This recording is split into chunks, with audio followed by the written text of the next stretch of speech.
Hello, welcome to the second beginner lesson in Blade PvP.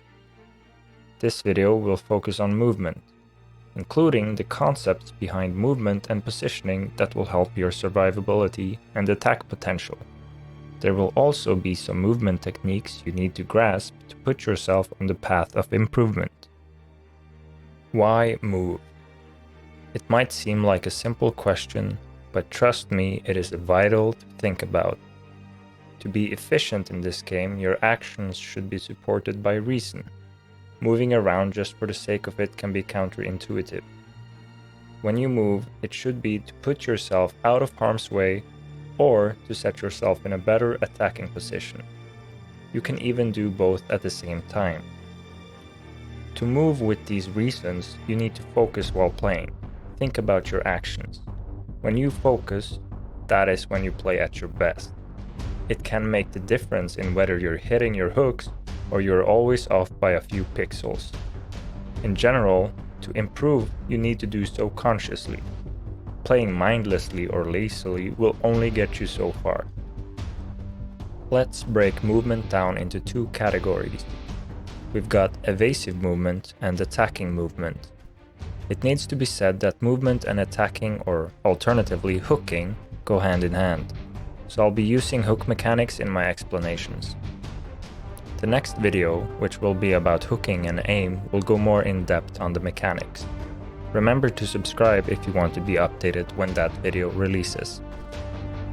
First, let's look at evasive movement. How can you avoid being hit? Speed is a good place to start.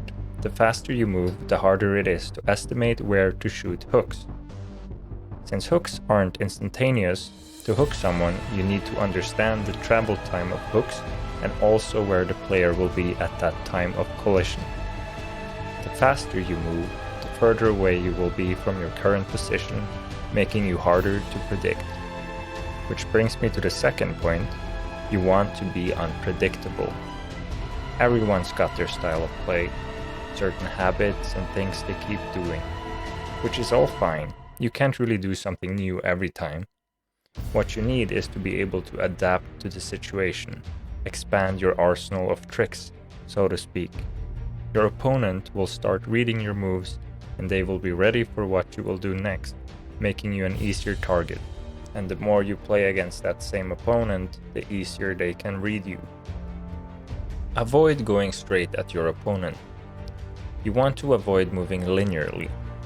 Linear movement is the easiest to predict, especially if you're not moving perpendicularly. Moving straight center towards your opponent is a double-edged sword.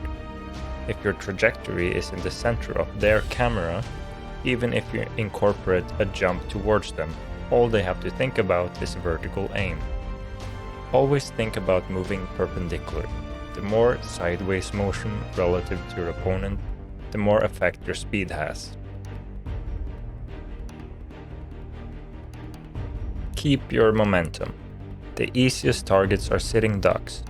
If you have issues with getting stuck on the ground or you don't know how to keep your speed at all times, I will show you a technique near the end that is a must for every blader. There's no easier targets than a still one. If you stop for enough time that someone can react to it, you're gonna get hooked. Same thing with dodge rolls, don't use them. Gas bursts can save your life. Gas bursts are mainly used to gain speed quickly with a technique called gas cancelling. I will explain that one later in the video. It is also super helpful for quick dodging. You should rebind your gas burst key to an easily accessible button. Double tapping the direction keys can be finicky and takes up precious time. I use scroll wheel down myself.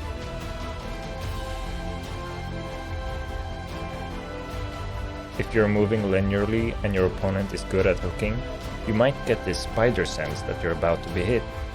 With a quick gas burst in another direction, you can totally change your trajectory and throw your opponent off. It is possible to see hooks coming towards you and dodge accordingly. However, the ping needs to be low for that to work properly. Keep in mind that gas burst uses 4% of your gas. Try not to rely on it too much. Attacking movement. It might sound weird at first, but your movement is an effective weapon as well. There's a lot more to it that I will not cover in the beginner version of this tutorial, but the next movement tutorial will talk about breaking people's ankles with only your movement. Let's focus on some simple stuff for now. You want to use your movement to put yourself in an advantageous position. The slower you move, the easier it is to aim. But at the same time, you can use your movement to aim as well. Mirroring your opponent's movements means you will have to aim less. If you're both moving in the same direction, the distance you have to move your mouse is less. But that is also true for your opponent. You'll have to be the judge of when and when not to use that. The faster you move, the more you have to move your mouse, putting more strain on your aim, and in turn making you less accurate. If you want to improve your hooking skills, I always advise people to not go too fast. Put your focus on one thing at a time. Vary your speed. Don't try to just keep the same speed at all times. While this also makes you less predictable, you can be more efficient in your attacks. Try to think about where your opponent is going and also where you want to be at that time. A good place for you to attack from. You can get to that position quickly, and when you're there, you can slow down to focus more on precision to hook them. If you keep moving at the same speed, your opponent starts adapting to the lead aim necessary to hit you. The lead aim being the offset they have to aim from your current position. I mentioned earlier that you should not head straight at your opponent because that makes you an easy target. But you can actually make your opponent move straight at you while you're moving side to side. If you see your opponent's trajectory and you go past their path, there is a time frame where they are moving towards you while you go perpendicularly. Depending on your speed, this window of time can be short or long, but try to use this to your advantage. Attack in that time frame, because that is the easiest time to aim, while at the same time difficult for your opponent. It's time to learn or improve your fundamentals. The first technique you need to know is called ground floating.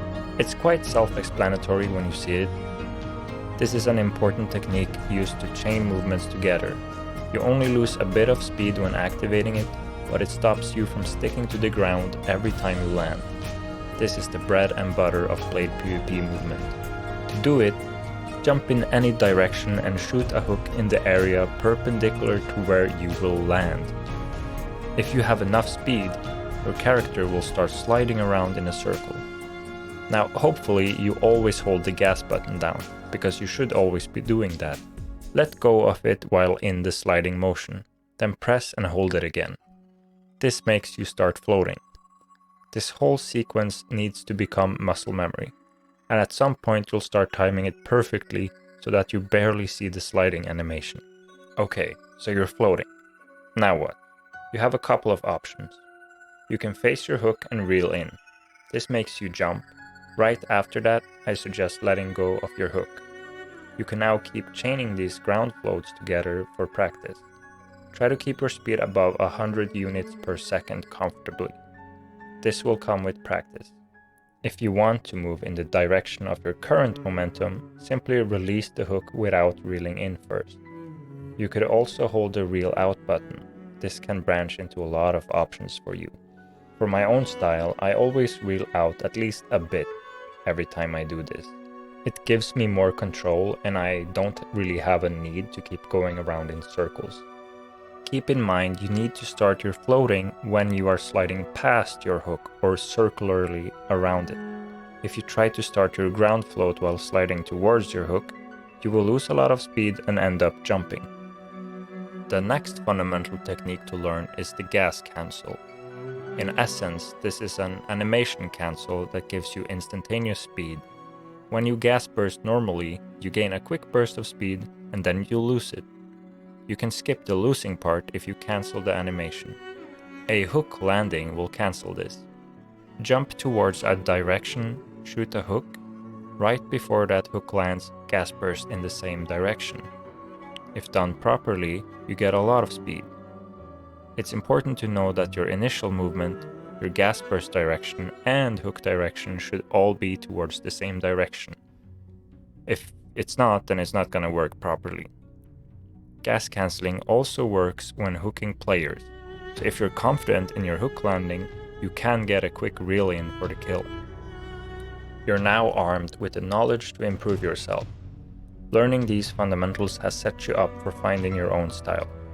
Now go practice.